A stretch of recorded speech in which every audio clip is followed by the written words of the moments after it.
সম্মানিত উপস্থিতি, আজ যে বিষয়ে কথা বলতে চাই তা হলো কিভাবে আমরা জীবনের শেষ পর্যায়ে এসে মৃত্যুর মুখোমুখি হয়ে ঈমান নিয়ে দুনিয়া থেকে যেতে পারব। সন্দেহাতীতভাবে ভয়াবহ ফিতনা সংকুল একটি সময় আমরা পার করছি। চতুর্দিকে ফিতনার এত বেশি ঘনঘটা, এত বেশি গুটগুটে অন্ধকার যে ফিতনার এই যুগে ঈমানের সঙ্গে অটল এবং অবিচল থাকা, ঈমান নিয়ে দুনিয়া থেকে চলে যেতে পারা, এটা হলো এই যুগে একজন মুমিনের জীবনের সবচেয়ে বড় কঠিন কাজ এবং বিশাল বড় সাফল্যের বিষয়। রাসূল করিম সাল্লাল্লাহু আলাইহি সাল্লাম ইরশাদ করেছেন, ইন্নামাল আমালু বিল খাওয়াতিম, নিশ্চয়ই বান্দার আমলসমূহ এটা নির্ভর করে শেষ অবস্থায় সে কোন আমল নিয়ে যেতে পেরেছে সেটার উপরে।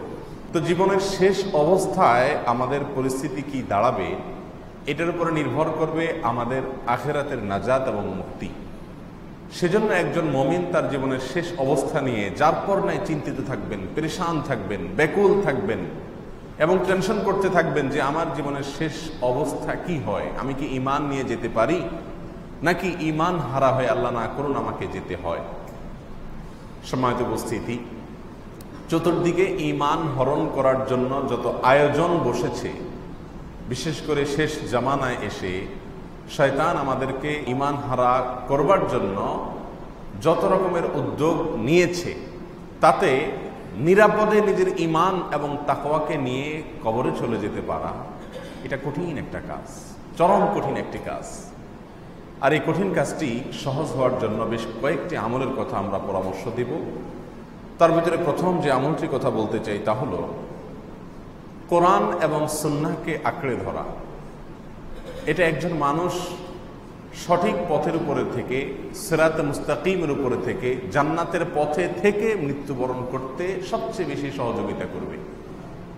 যদি কেউ কোরআন এবং সুন্নাহকে আঁকড়ে ধরে, আল্লাহ সুবহানাহু ওয়া তাআলা তাকে কোরআন এবং সুন্নাহর পথে পরিচালিত করেন এবং সে শেষ জামানায় যত রকমের ফিতনা আছে এই ফিতনা থেকে আল্লাহ সুবহানাহু ওয়া তাআলা তাকে নিরাপদে রাখেন। এই জন্য নবী আলাইহিস সালাতু ওয়াস সালাম বলেছেন, লান তাদিল্লু মা ইন তামাসসাকতুম বিহিমা কিতাবাল্লাহি ওয়া সুন্নাত রাসূলিহি। একটা সময় আসবে যখন প্রচুর পরিমাণে মানুষ মতপার্থক্য করবে। কেউ বলবে এটা সঠিক, কেউ বলবে ওইটা সঠিক, কেউ বলবে এই পথে যাও, কেউ বলবে ওই পথে যাও। আলেমদের মধ্যে নানা রকম মতবাদ পার্থক্য, ইসলামিস্টদের ভিতরে নানা রকম কথাবার্তা। এরকম একটি অবস্থার মধ্যে তুমি দিশেহারা হয়ে যাবে এবং কোথায় যাবে, কোনটা করবে তুমি সিদ্ধান্ত নিতে পারবে না। এরকম শেষ জামানায় এসে যদি দুটি বিষয়কে তুমি মজবুতভাবে আঁকড়ে ধরো, লান তাদিল্লু, তাহলে তোমাকে কোনো অবস্থাতেই কেউ পথহারা করতে পারবে না, তুমি পথহারা হবে না কোনো অবস্থাতেই। একটা হলো আল্লাহর কিতাব, আরেকটা হলো নবী সাল্লাল্লাহু আলাইহি ওয়াসাল্লামের সুন্নাহ। একজন মুমিন সে সবসময় খেয়াল করবে কোরআন এবং সুন্নাহর পথে আমি আছি কিনা, আমার এই কর্ম, আমার এই চিন্তা, আমার এই অবস্থানের সপক্ষে কোরআনের কোনো নির্দেশনা আছে কিনা, আল্লাহ রাসূল সাল্লাল্লাহু আলাইহি ওয়াসাল্লামের কোনো নির্দেশনা আছে কিনা। বাস এই দুইটা বিষয় সে অন্ধ হয়ে যাবে, চরম অন্ধ হয়ে যাবে। এই দুইটা বিষয়ের ক্ষেত্রে নো কম্প্রোমাইজের লেভেলে চলে যাবে। তাহলে ইনশাআল্লাহ তার শেষ জামানায়, জীবনের শেষ প্রান্তে বা কোনো পর্যায়ে এসে আল্লাহ সুবহানাহু ওয়া তাআলা তাকে গোমরাহ করবেন না, সে পথহারা হবে না, সে ঈমানের উপরে ইনশাআল্লাহ দুনিয়া থেকে যাবে। আল্লাহ তাআলা আমাদের সকলকে তৌফিক দান করুন। দ্বিতীয় কাজ হলো নেক আমলের উপরে নিজেকে সবসময় আবদ্ধ রাখা। এটার ফলেও ঈমানের মৃত্যু সহজ হয়। কারণ আল্লাহ সুবহানাহু ওয়া তাআলার নিজাম এবং সিস্টেম হলো বেশিরভাগ ক্ষেত্রে, কিছু ব্যতিক্রম বাদে বেশিরভাগ ক্ষেত্রে মানুষ জীবদ্দশাতে যে যে কাজ করে, যে যে অবস্থাকে বেছে নেয়, তার মৃত্যু হয় ওই অবস্থার উপরে, সে অবস্থার উপরে তার মওত হয়। অর্থাৎ ধরেন একজন মানুষ সারা জীবন প্রত্যেকটা কাজ কোরআন সুন্নাহ অনুযায়ী করার চেষ্টা করেছে, খুঁটে খুঁটে কোরআন সুন্নাহর আমলগুলোকে করার চেষ্টা করেছে, আল্লাহ সুবহানাহু ওয়া তাআলা তাকে সেটার উপরে কি দিবেন? ইনশাআল্লাহ মৃত্যু দিবেন। একটা লোক সারাদিন নাফরমানির পথে থাকে, তো ওই ব্যক্তির নাফরমানির পথেই তার মৃত্যু হবে, সেটাই স্বাভাবিক। তবে হ্যাঁ, কুল্লুন মুয়াসসারুন লিমা খুলিকা, এই হাদিসের আলোকে কোনো কোনো সময় রুট চেঞ্জ হয়ে যায়, ব্যতিক্রমও হয়ে যায়। এই জন্য দ্বিতীয় আমল হলো ইসলামের শরিয়াকে পূর্ণাঙ্গভাবে ফলো করা। কোরআন সুন্নাহকে পূর্ণাঙ্গভাবে ফলো করা। আর এটার জন্য সহযোগিতা হয় যদি মানুষ একটা ভালো পরিবেশকে আঁকড়ে ধরতে পারে, ভালো মানুষের সঙ্গে থাকতে পারে। আল্লাহ সুবহানাহু ওয়া তাআলা বলেছেন, ইয়া আইয়ুহাল্লাযীনা আমানুত্তাকুল্লাহ, হে ঈমানদাররা তাকওয়া অবলম্বন করো। ওয়া কুনু মা'আস সাদিকিন, আর তাকওয়া অবলম্বন করার জন্য উপায় কি? কুনু মা'আস সাদিকিন, সত্যবাদীদের সাথে, ঈমানদারদের সাথে, ভালো মানুষদের সাথে উঠা বসা করা।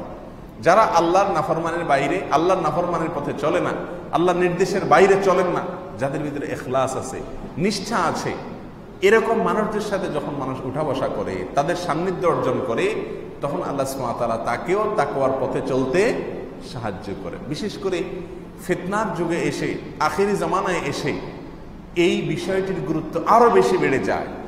পরিবেশ এত ভয়াবহ যে যেখানে যাই জাহান্নামের আগুনের আঁচ যেন গায়ে লাগবে এমন অবস্থা। চতুর্দিকে জাহান্নামের ফাঁদ পাতা আছে শয়তানের তরফ থেকে। এরকম একটা পরিস্থিতিতে ভালো ভালো মানুষ যারা হারাম থেকে বেঁচে চলে, হালালের পথে চলে, তাকওয়ার পথে চলে, ইখলাসের পথে চলে, আল্লাহ সন্তুষ্টি ছাড়া জীবনে তাদের কোনো টার্গেট নেই, যারা বস্তুবাদী এই জীবন ব্যবস্থা থেকে অনেক দূরে, আল্লাহ সুবহানাহু ওয়া তাআলা তাদেরকে দ্বীনের জন্য, ঈমানের জন্য, আখিরাতের জন্য নির্বাচন করেছেন। এরকম মানুষগুলোর সঙ্গে খুঁজে খুঁজে, খুঁটে খুঁটে তাদের সাথে যদি চলা যায়, তাহলেও ঈমানের উপরে, নেকামলের উপরে অটল অবিচল থাকা যায়। আল্লাহ সুবহানাহু ওয়া তাআলা আমাদের সকলকে তৌফিক দান করুন। 3 নম্বর আমল হলো মাঝে মধ্যে বা প্রায় ঈমানকে নবায়ন করা। ঈমানকে নবায়ন করা, এখানে আসছে জাদ্দিদু ঈমানাকুম, তোমরা তোমাদের ঈমানকে নবায়ন করো। কয়দিন পর পর ঈমানকে নতুন করে আনো, নতুন করে আনো। কারণ কোন কাজে, কোন কথায়, কোন বিশ্বাসে ঈমান হারা হয়ে গেছে অথবা ঈমানের মিটার নিচে নেমে গেছে, তুমি নিজেও জানো না। সেজন্য ঈমানকে বেশি বেশি নবায়ন করো। জাদ্দিদু ঈমানাকুম। ক্বালু কাইফা নুজাদ্দিদু ঈমানানা ইয়া রাসূলুল্লাহ, তারা জিজ্ঞাসা করলেন, হে আল্লাহর রাসূল, আমরা ঈমানকে কিভাবে নবায়ন করব? কি করলে ঈমানকে রিনিউ করা হবে?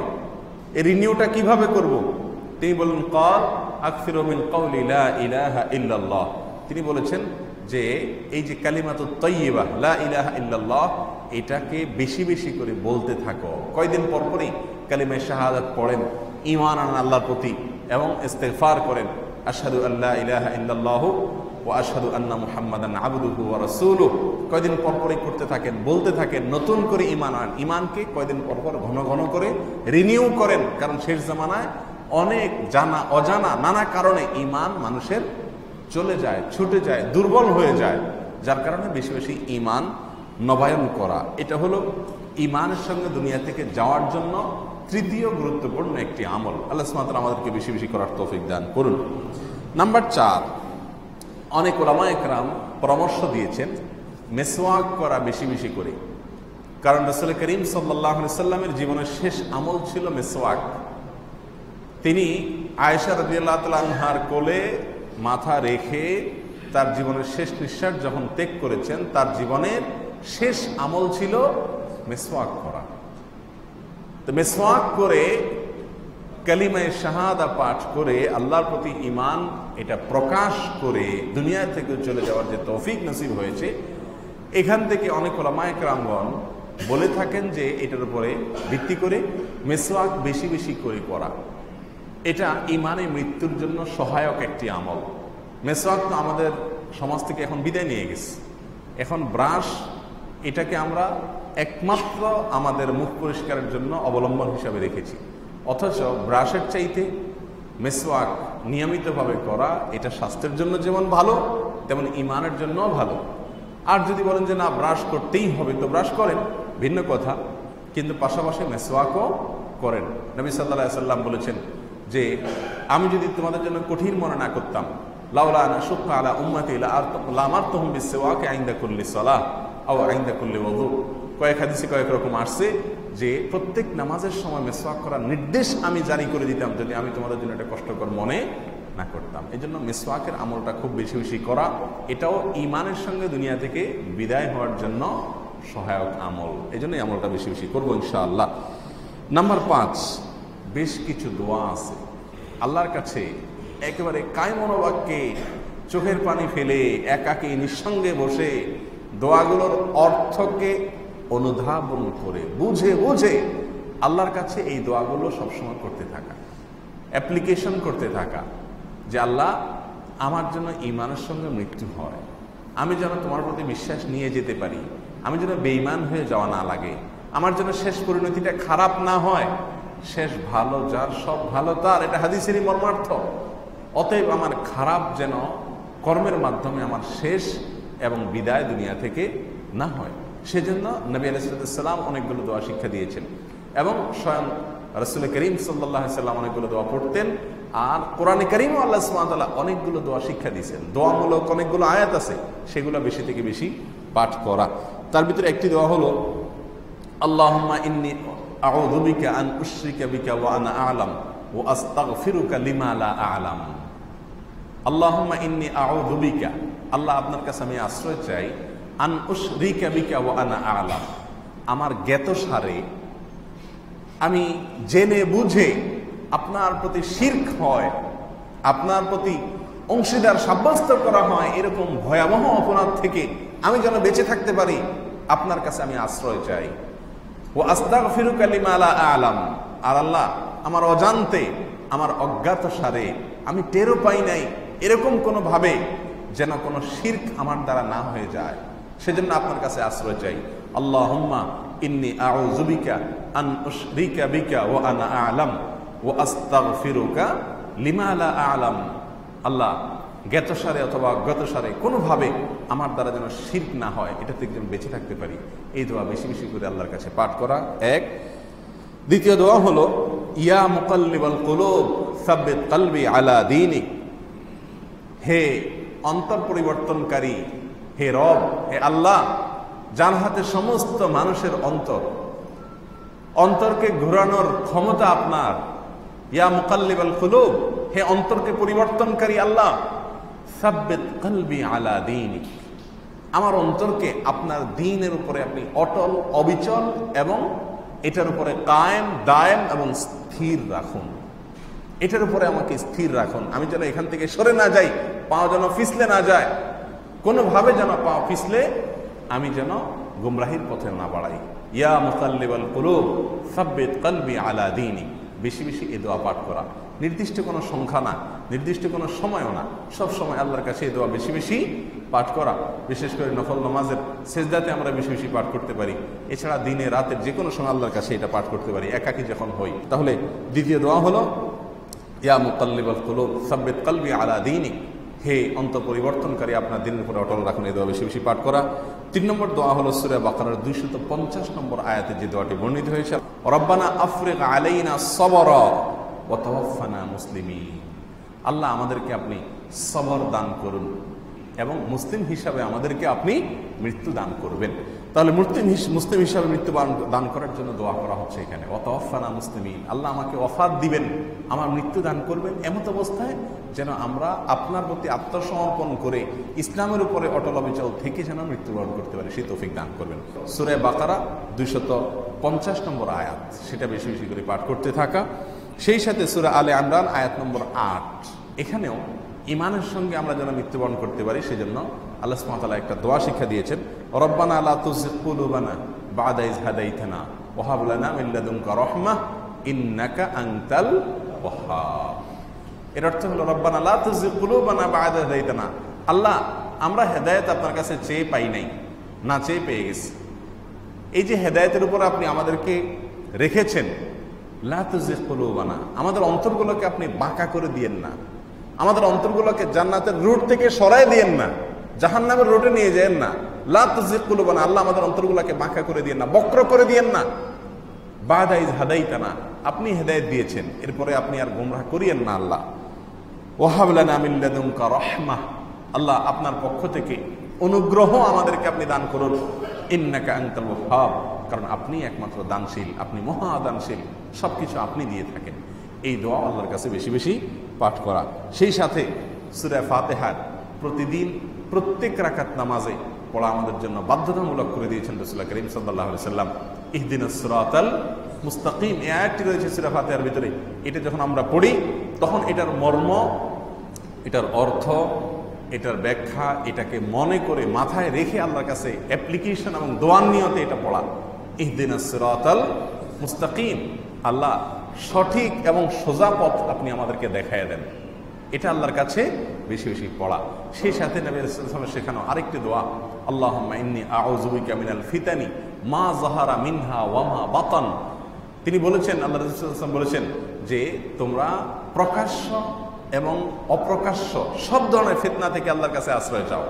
এই জন্য দোয়া করা, আল্লাহুম্মা ইন্নী আউযু বিকা মিনাল ফিতানি, আল্লাহ সব ধরনের ফিতনা, পরীক্ষা, যে পরীক্ষা বিচলিত হয়ে মানুষ পথহারা হয়ে যায়, এরকম ফিতনা থেকে আপনার কাছে আশ্রয় চাই।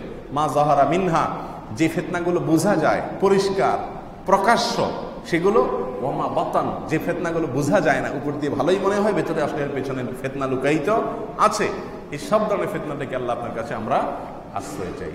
এই জাতীয় দোয়াগুলো বেশি থেকে বেশি পাঠ করা, এটাও ঈমানের সঙ্গে দুনিয়া থেকে যাওয়ার জন্য সহায়ক আমল। আল্লাহ সুবহানাহু ওয়া তাআলা আমাদের সকলকে এই সব আমলগুলো বেশি থেকে বেশি করার তৌফিক দান করুন। ফিতনার এই ভয়াবহ যুগে, যেখানে চতুর্দিকে ফিতনার হাতছানি, জাহান্নামে যাওয়ার জন্য শত সহস্র অগণিত ফাঁদ শয়তান এঁটে রেখেছে, এখান থেকে বেঁচে থাকা, বেঁচে নিজের ঈমানকে বাঁচায়া আত্মরক্ষা করে তারপরে আখিরাতে আল্লাহর প্রতি পরিপূর্ণ ঈমানকে নিয়ে চলে যাওয়া, আল্লাহি এটা হলো এই যুগের সবচেয়ে বড় মিরাকল। এটা হলো এই যুগের সবচেয়ে বড় আশ্চর্যের বিষয় যে কেউ তার ঈমানকে, তার দ্বীনকে পরিপূর্ণভাবে হেফাজত করে নিয়ে চলে যেতে পেরেছে দুনিয়া থেকে। আল্লাহ সুবহানাহু ওয়া তাআলা আমাদের সকলকে সেই তৌফিক দান করুন। জাযাকুমুল্লাহু খায়রা ওয়া আখিরু দাওয়ানা আনিল হামদুলিল্লাহ।